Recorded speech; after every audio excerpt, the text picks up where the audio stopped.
నమస్కారం ETV news కు స్వాగతం. ముందుగా ముఖ్యాంశాలు. ఒలింపిక్స్ లో పతకానికి విజయం దూరంలో సింధు. క్వార్టర్స్ లో చైనా క్రీడాకారిణిపై గెలుపు. రేపు సెమీస్ లో జపాన్ షట్లర్తో పోరు. రియోలో రెజ్లర్ నర్సింగ్ యాదవ్ పాల్గొనడంపై నీలినీడలు. డోపింగ్ టెస్ట్లో క్లీన్ చీట్ పై క్రీడల కోర్టులో సవాలు చేసిన వాడా. పేదలు నెలకు 10,000 సంపాదించేలా చేస్తామన్న చంద్రబాబు. వ్యవసాయ అనుబంధ రంగాలతో మేలు జరుగుతుందని వెల్లడి. తెలంగాణ పశుసంవర్ధక శాఖలో ఖాళీల భర్తీకి నోటిఫికేషన్. 251 పోస్టులకు ఈ నెల 19 నుంచి ఆన్లైన్లో దరఖాస్తుల స్వీకరణ. తెలుగు రాష్ట్రాల్లో ఘనంగా పుష్కరాలు. సాంకేతికతతో ముందుకెళ్తున్న ఆంధ్రప్రదేశ్, తెలంగాణ జిల్లాల్లో భక్తుల సందడి. నయీంతో నేతలు పోలీసుల సంబంధాలపై సిట్ దృష్టి. 7 టెరాబైట్ల సమాచారం విశ్లేషణ. ఆస్తులపై మరింత లోతుగా దర్యాప్తు. నల్లధన నియంత్రణకు కేంద్రం మరిన్ని చర్యలు. ఆన్లైన్ చెల్లింపులపై రుసుముల రద్దు. త్వరలో ఆర్థిక శాఖ మార్గదర్శకాలు.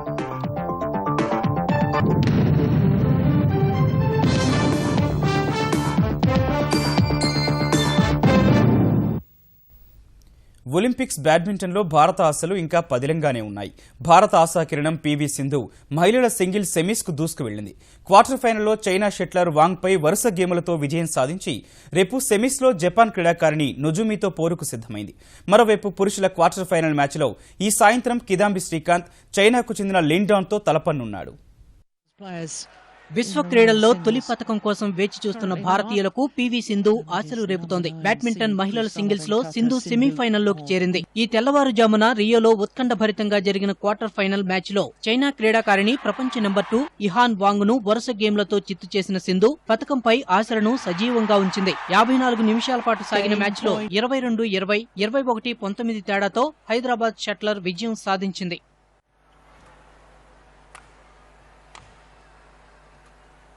It's gone wide, and this time she converts.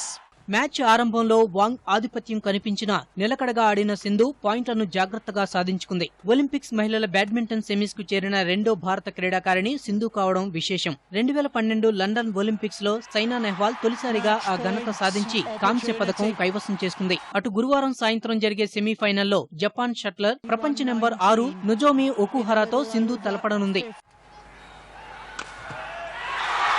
Match point opportunity. She's done it.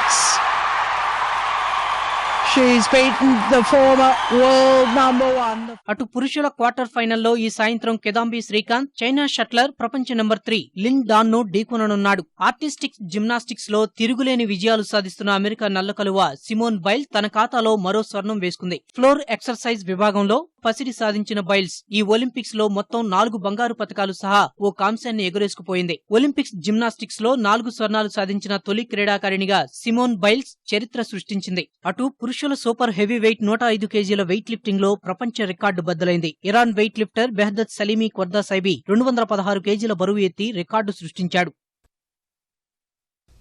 న్యాయ పోరాటం, డోపింగ్ వివాదాల అనంతరం ఒలింపిక్స్ కు వెళ్లిన కుస్తీ క్రీడాకారుడు నర్సింగ్ యాదవ్ రియోలో పాల్గొనడంపై మరోసారి నీలినీడలు కమ్ముకున్నాయి. డోప్ పరీక్షలో విఫలమైన నర్సింగ్ కు భారత డోపింగ్ నిరోధక సంస్థ నాడా క్లీన్ చిట్ ఇవ్వడాన్ని ప్రపంచ డోపింగ్ నిరోధక సంస్థ క్రీడల కోర్టులో సవాల్ చేసింది. ఈ కేసులో రేపు తీర్పు వచ్చే అవకాశాలున్నాయి. నర్సింగ్ శుక్రవారం పోటీలో పాల్గొనాల్సి ఉంది. ఈ నేపథ్యంలో క్రీడల ఆర్బిట్రేషన్ కోర్టు ఇచ్చే తీర్పు ఆధారంగానే అతడు పోటీల్లో పాల్గొనడం ఆధారపడి ఉంటుంది. ఆ తీర్పు అతనికి వ్యతిరేకంగా వస్తే రియోతో పాటు ఏ టోర్నీలోనూ పాల్గొనకుండా 4 ఏళ్లు నిషేధం విధించే అవకాశం ఉంది. నర్సింగ్ న్యాయవాది వీడియో కాన్ఫరెన్స్ ద్వారా కోర్టులో వాదనలు వినిపిస్తారు. నర్సింగ్ డోప్ పరీక్షలో విఫలమైనప్పటికీ కుట్ర వల్లే అలా జరిగిందంటూ అతడికి నాడా ఒలింపిక్స్ లో పాల్గొనే అవకాశం కల్పించింది. వాడా వేసిన కేసుతో అతని భవితవ్యంపై ఉత్కంఠ నెలకొంది. భూములు లేని పేదలను వ్యవసాయ అనుబంధ రంగాల ద్వారా ఆదుకోవడానికి కృషి చేస్తున్నట్లు ముఖ్యమంత్రి చంద్రబాబు తెలిపారు.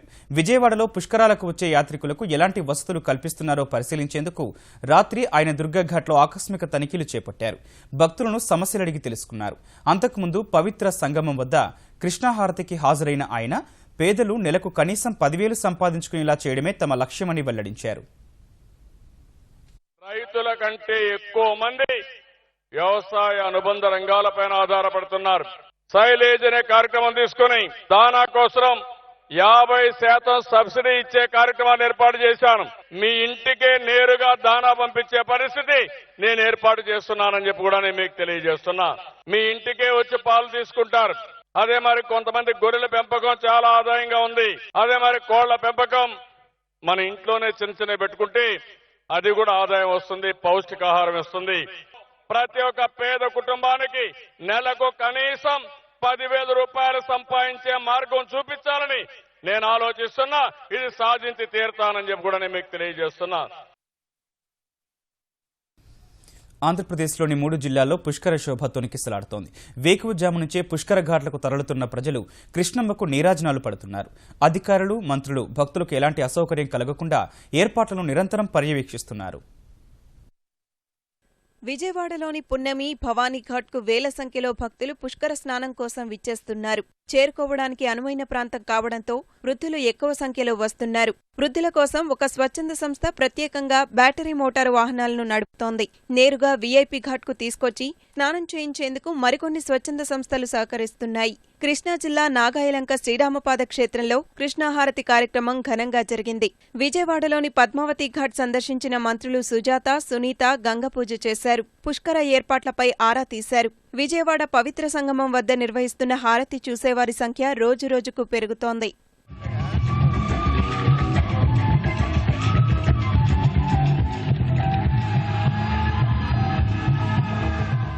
అటు పుష్కరాల సందర్భంగా గుంటూరు సప్తవర్ణాలతో మెరిసిపోతోంది. ఎటు చూసినా పండుగ వాతావరణమే కనిపిస్తోంది. గుంటూరు జిల్లా రేపల్లె మండలం పెనుమూడి రేపల్లె మధ్యలోని పుష్కర నగర్ యాత్రికులకు ఎంతగానో ఉపకరిస్తోంది. దూర ప్రాంతాల నుంచి వచ్చిన భక్తులకు వసతి, అల్పాహార సౌకర్యం కల్పించారు. రేపల్లె మండలం పెనుమూడి పుష్కరఘాట్ కృష్ణవేణికి హారతి కార్యక్రమం కన్నుల పండుగగా నిర్వహించారు. కర్నూలు జిల్లా శ్రీశైలంలోని లింగాలగట్టు ఎగువ, దిగువ స్నానఘట్టాలు, పాతాళగంగలోని భ్రమరాంబ, మల్లికార్జున స్నానఘట్టాల్లో పుష్కర రద్దీ కొనసాగుతోంది. శ్రీశైలం బ్రాహ్మరి కళామందిరంలో నిర్వహించిన సాంస్కృతిక కార్యక్రమాలు ఆకట్టుకుంటున్నాయి. కృష్ణా పుష్కరాలతో తెలంగాణలోని 2 జిల్లాలు పులకిస్తున్నాయి. సూర్యోదయానికి ముందే భక్తులు పుష్కర రేవులకు తరలి పుణ్యస్నానాలు, పితృదేవతలకు పిండ ప్రదానాలు నిర్వహిస్తున్నారు. మహబూబ్నగర్ జిల్లాలో 5 రోజుల్లో 37 లక్షల మంది పుణ్యస్నానాలు ఆచరించగా నల్గొండ జిల్లాలో దాదాపు 14 లక్షల మంది స్నానం చేశారు. ముఖ్యమంత్రి ఆదేశాల మేరకు మంత్రులు పుష్కర ఏర్పాట్లను పర్యవేక్షిస్తున్నారు. తెలంగాణలో కృష్ణా పుష్కర సంబరాలు అంబరాన్నంటుతున్నాయి. మహబూబ్నగర్ జిల్లాలో నదీ స్నానాల కోసం భక్తులు పోటెత్తుతున్నారు. బీచుపల్లి, రంగాపూర్, సోమశిల, గొందిమల్ల ఘాట్లలోనే 5,81,000 మంది భక్తులు పుణ్యస్నానాలాచరించారు. అన్ని ఘాట్లలోనూ ఉదయం 11 గంటల తర్వాతే యాత్రికుల తాకిడి మొదలవుతోంది. గద్వాల మండలం నది అగ్రహారం ఘాట్లో తెలంగాణ పంచాయతీరాజ్ శాఖ మంత్రి జూపల్లి కృష్ణారావు హారతి పూజ చేశారు. కొల్లాపూర్ మండలం సోమశిలలో కృష్ణమ్మకు గంగాహారతి ఘనంగా నిర్వహించారు. తెలంగాణ రవాణా మంత్రి మహేందర్ రెడ్డి రంగాపూర్ ఘాట్లో, మాజీ డీజీపీ హెచ్జే దొర బీచుపల్లి ఘాట్లో స్నానమాచరించారు. బీచుపల్లి ఆంజనేయ స్వామి, అలంపూర్ జోగులాంబ, బాలబ్రహ్మేశ్వర ఆలయాల్లో రద్దీ నెలకొంటోంది.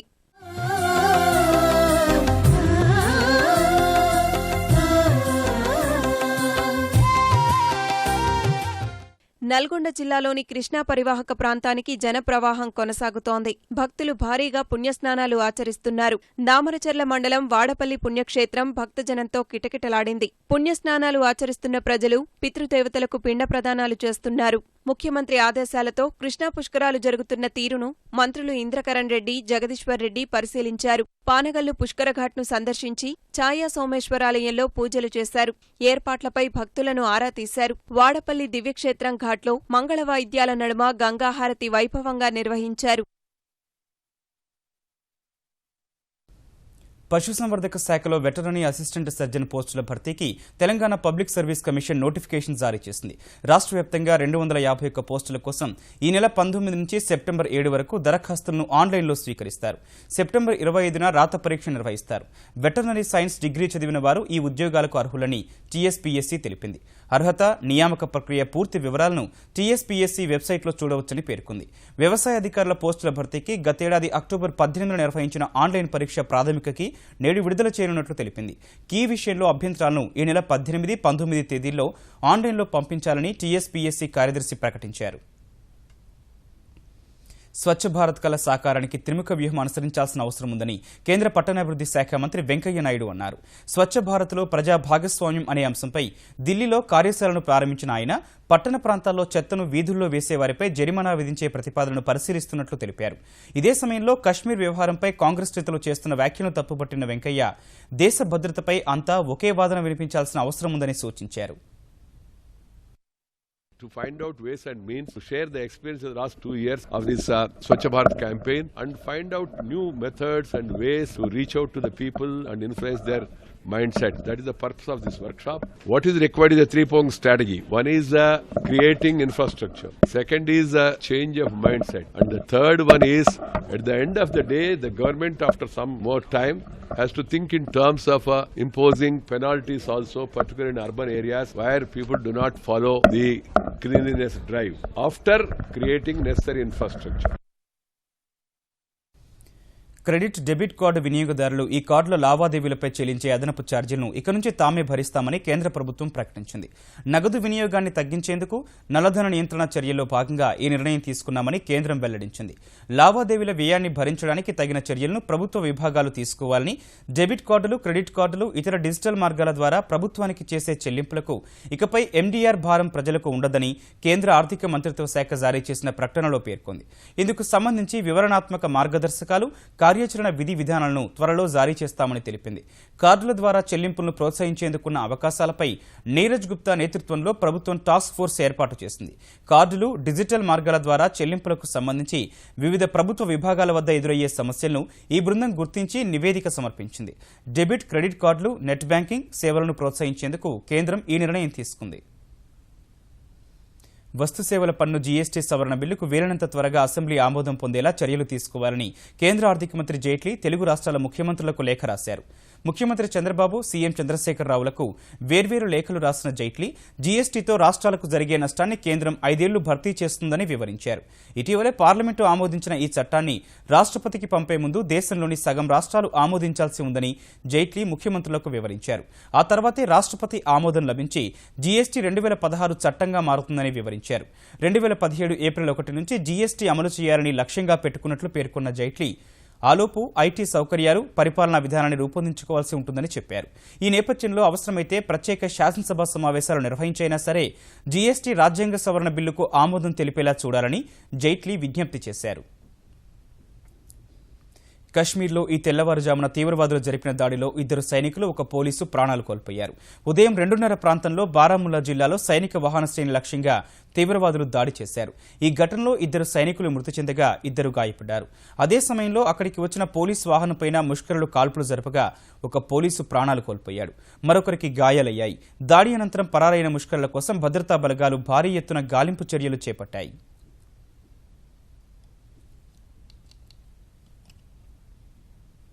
నరహంతకుడు నయీంతో రాజకీయ నాయకులు, పోలీసుల సంబంధాలపై ప్రత్యేక దర్యాప్తు బృందం సిట్ దృష్టి పెట్టింది. పుప్పాలగూడ నివాసంలో నయీంతో నల్గొండ జిల్లాకు చెందిన నాయకులు, పోలీసులు దిగిన చిత్రాలు కనిపించాయి. 1 మంత్రి, మరో 2 ప్రజాప్రతినిధులు, అదనపు ఎస్పీ, డీఎస్పీ స్థాయి అధికారి ఫోటోలను స్వాధీనం చేసుకున్న పోలీసులు వారి ఫోన్ కాల్స్ విశ్లేషిస్తున్నట్లు తెలుస్తోంది.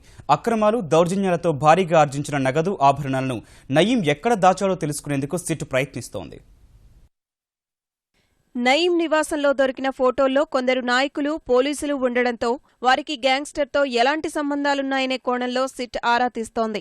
నయీం ఒక రాష్ట్ర మంత్రితో దిగిన ఫోటో లభించినట్లు సమాచారం. నల్గొండ జిల్లాకు చెందిన ఒక ఎమ్మెల్సీ నయీంతో కొన్నేళ్లుగా అనేక దందాలు చేసినట్లు తెలుస్తోంది. ఆ ప్రజాప్రతినిధి ఫోటోలు 20కి పైగా లభించినట్లు తెలుస్తోంది.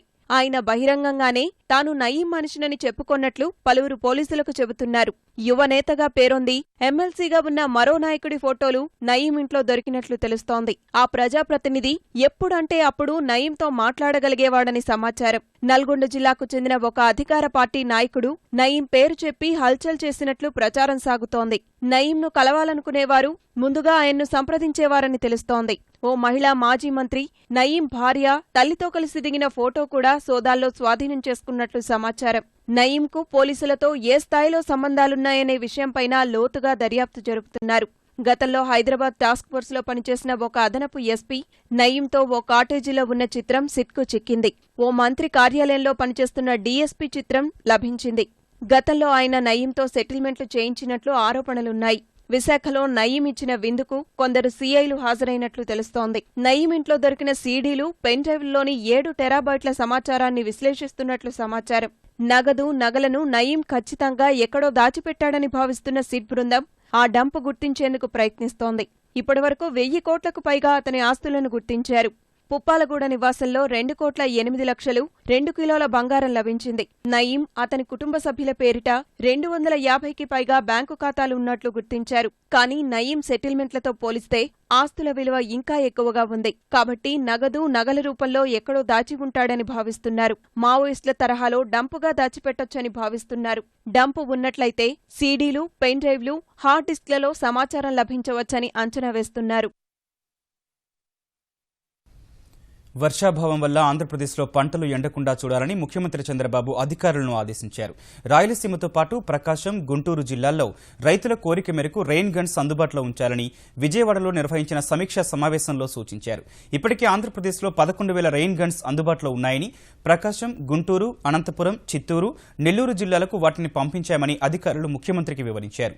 ఏ రైతైనా తమ పొలం ఎండుతోందని మండల వ్యవసాయాధికారి కార్యాలయంలో ఫిర్యాదు చేస్తే వారికి అందించేందుకు మండల కేంద్రాల్లో జలఫిరంగులను సిద్ధంగా ఉంచామని వివరించారు. రైతులు కోరిన వెంటనే వాటిని ఉపయోగించి పంటలను కాపాడాలని చంద్రబాబు వారికి సూచించారు. ఈ సందర్భంగా అనంతపురం జిల్లా హిందూపురంలో 30 మెట్రిక్ టన్నుల పశుదానా తయారీ యూనిట్ నిర్మాణానికి 2.72 కోట్ల రూపాయలు కేటాయించి 1.78 కోట్ల రూపాయలు విడుదల చేశారు. కూరగాయల కొరత లేకుండా హైబ్రిడ్ కూరగాయల విత్తనాలు సరఫరా చేసేందుకు 2.67 కోట్ల రూపాయలు కేటాయించారు. పట్టిసీమ ద్వారా ప్రకాశం బ్యారేజీకి తీసుకొచ్చిన 7 టీఎంసీల నీరు మేర శ్రీశైలం జలాశయం నుంచి 7 టీఎంసీలను రాయలసీమ ప్రాజెక్టులకు మళ్లించి ఇచ్చిన మాట నిలబెట్టుకున్నామని ఆంధ్రప్రదేశ్ జలవనరుల మంత్రి దేవినేని ఉమా చెప్పారు. ఆ మొత్తాన్ని 80 టీఎంసీలకు తీసుకెళ్లడమే తమ ప్రభుత్వ లక్ష్యమని ఆయన పునరుద్ఘాటించారు. బ్యారేజీలో 11.5 అడుగుల మేర నీరు నిల్వ ఉంచేందుకు చర్యలు చేపడుతున్నామన్న ఆయన కృష్ణా డెల్టాకు 15,000 క్యూసెక్కుల నీటిని విడుదల చేసినట్లు వివరించారు.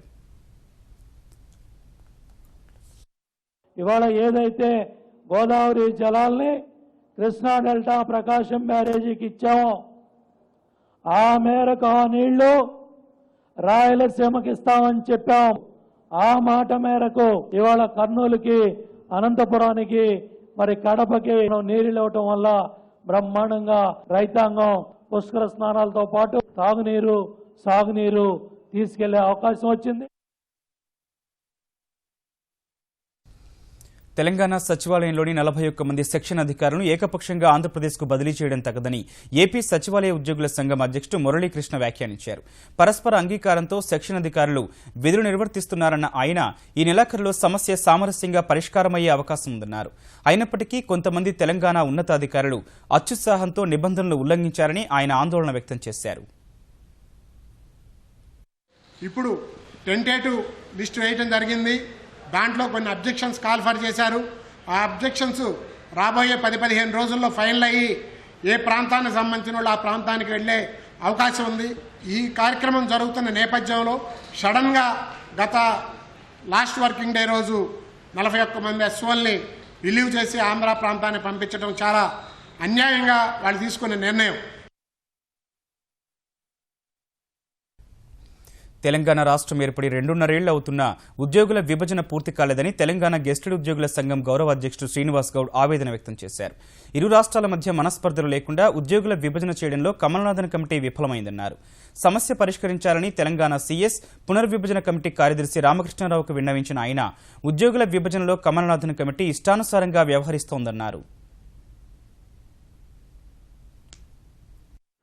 ఆంధ్రాకు ఆప్షన్లు ఇచ్చినా కూడా తెలంగాణ నుంచి ఆంధ్రాకి వెళ్తామన్నా, ఆంధ్రలో ఉన్నటువంటి వాళ్ళు మేము ఆంధ్రాలోనే ఉంటామన్నా కూడా అందరినీ తెలంగాణకు అలాట్మెంట్ చేస్తుంది. తెలంగాణ ఉన్నటువంటి వాళ్ళు రిటైర్మెంట్ వయసులో ఉన్నటువంటి వాళ్ళు 60 సంవత్సరాలు ఉంది ఆంధ్రాలో, మేము పోతామని కొంతమంది పెట్టుకుంటే కూడా వాళ్లకు తెలంగాణలో ఇస్తున్నాం. ఆంధ్రాకి వెళ్తామన్నా తెలంగాణలో ఇస్తున్నారు, తెలంగాణ వద్దన్నా ఆంధ్రలోకి తెలంగాణలో ఇస్తున్నారు. ఉద్యోగుల మధ్యలో మనస్పర్ధలు వచ్చే విధంగా పరిపాలన సౌలభ్యం ఇబ్బంది కలిగేటట్లు చేస్తున్నారు. ఈ కమిటీ దీన్ని రివ్యూ చేయాలని చెప్పడం జరిగింది.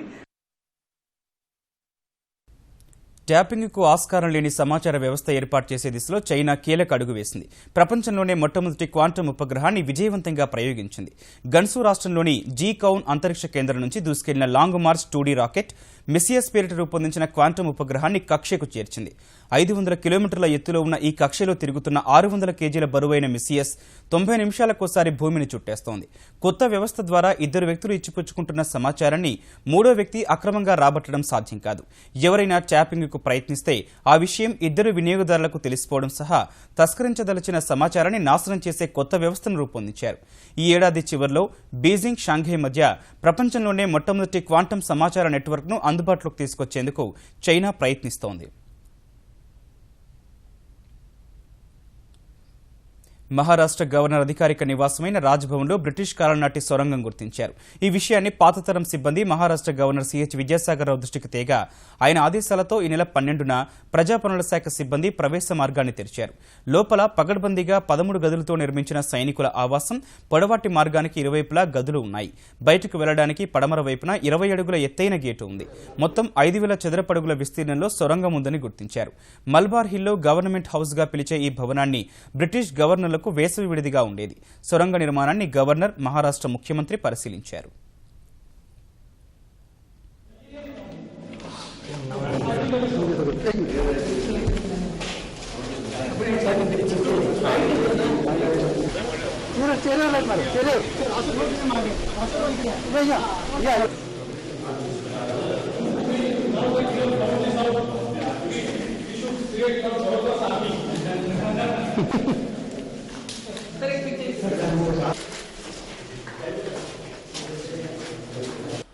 Okay, sir. Thank you.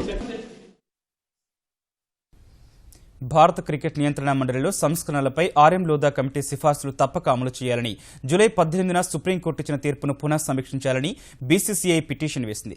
ప్రధాన న్యాయమూర్తి జస్టిస్ ఠాకూర్ ఈ పిటిషన్ విచారణ జరిపే ధర్మాసనంలో ఉండరాదని కోరింది. ప్రధాన న్యాయమూర్తి జస్టిస్ ఠాకూర్ నేతృత్వంలోని ధర్మాసనం గత తీర్పు సమయంలో వాస్తవాలను పరిగణలోకి తీసుకోలేదని పేర్కొంది. తమది స్వయం ప్రతిపత్తి గల సంస్థ అయినా ఇప్పటికే శాసన వ్యవస్థ పెత్తనం చెలాయిస్తోందని పేర్కొంది. జూలై 18న ఇచ్చిన తీర్పు రాజ్యాంగ విరుద్ధంగా ఉందని పేర్కొంది. చట్టం అనుమతించకపోయినా సుప్రీం తీర్పు విశ్రాంత న్యాయమూర్తులతో కమిటీకి అధికారాన్ని కట్టబెట్టిందని పేర్కొంది. తమ విజ్ఞప్తులను ఓపెన్ కోర్టులో వినాలని పిటిషన్లో బీసీసీఐ డిమాండ్ చేసింది. దేశ స్వాతంత్ర్య దినోత్సవాన్ని పురస్కరించుకుని ఐక్యరాజ్య సమితి సర్వప్రతినిధి సభలో సంగీత మాంత్రికుడు రెహమాన్ బృందం నిర్వహించిన కచేరీ అలరించింది. ఐరాస సర్వప్రతినిధి సభ ప్రాంగణంలో కర్ణాటక సంగీత దిగ్గజం ఎంఎస్ సుబ్బులక్ష్మి సంగీతం, సూఫీ గీతాలు, జయహో రాగాలు ఆకట్టుకున్నాయి. 1966లో అప్పటి ఐరాస కార్యదర్శి జనరల్ యూ థాంట్ ఆహ్వానం మేరకు సుబ్బులక్ష్మి ఐరాసలో కచేరీ నిర్వహించారు. ఆ కార్యక్రమం జరిగి 50 ఏళ్లైన సందర్భంగా ఆమెకు ఘన నివాళిగా రెహమాన్ తన సంగీత విభావరి నిర్వహించారు. ఈ సందర్భంగా ఎంఎస్ సుబ్బులక్ష్మి జీవిత విశేషాల్ని ప్రతిబింబించే ఛాయాచిత్ర ప్రదర్శనను ఏర్పాటు చేశారు. సుబ్బులక్ష్మి తర్వాత ఐరాసలో కచేరీ చేసిన రెండో వ్యక్తిగా రెహమాన్ అపూర్వ గౌరవాన్ని సాధించాడు.